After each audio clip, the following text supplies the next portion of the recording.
จะยอมใหม่แต่แม่นแต่งงาน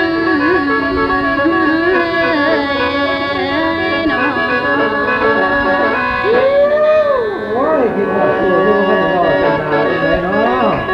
นี่ละพ่อแม่เอ้ยฉันอยากพัฒนาเรื่องคำบ้าพ่อแม่ตายป่าเหลือแต่ผู้แจ้งเงาละพ่อเอาพ่อดีผัวเมียนั่นปากันไล่เถื่อเป็นพ่อเมียเล่นสู้ผัวนั่นผัดมักสาว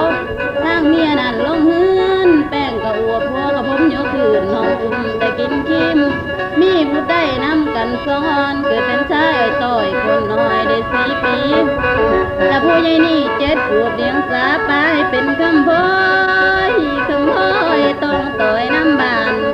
หาขอกินน้ำบ้านนอนดินเกลือขี้เท่าเอาแต่ผู้สิปันดานให้กันใบเกลือเห็นมาเขือมาแข่งแต่งตนเขาก็เก็บผ้ากันเอามาหมกจีไปกินเกลียงเห็นเขาเลี้ยงงูควายวิ่งไปใส่บาดหาใดห่อเขาผ้าน้องทรงไปทำน้ำแกงขึ้นถือผู้มอใจบุญเขาก็ผ้ากันสุดสดในขั้นไปพร้อมฝ้าว่ากันหันใจสาวยืนหิมประสังทรงผู้น้องล้างแต่อย่ามือยือจองลง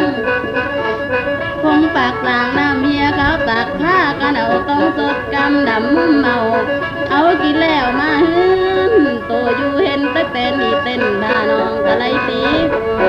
ได้แล้วน้องบัดแอวหาหืนมิดเดินหากองไฟจีกินน้ออายยังไม่ใช่ก็เลยเอ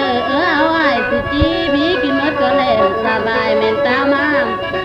อายไปขอไปก้อมเฮือนใดก็กะคู่สู้สิไปจูบ้านวานเบาต่อแนงได้ทอดแสงไม่หิงหอยประสุมพุ่นเฮือนเหนือเสือกะขอมาน้ำสิเกือกินกับล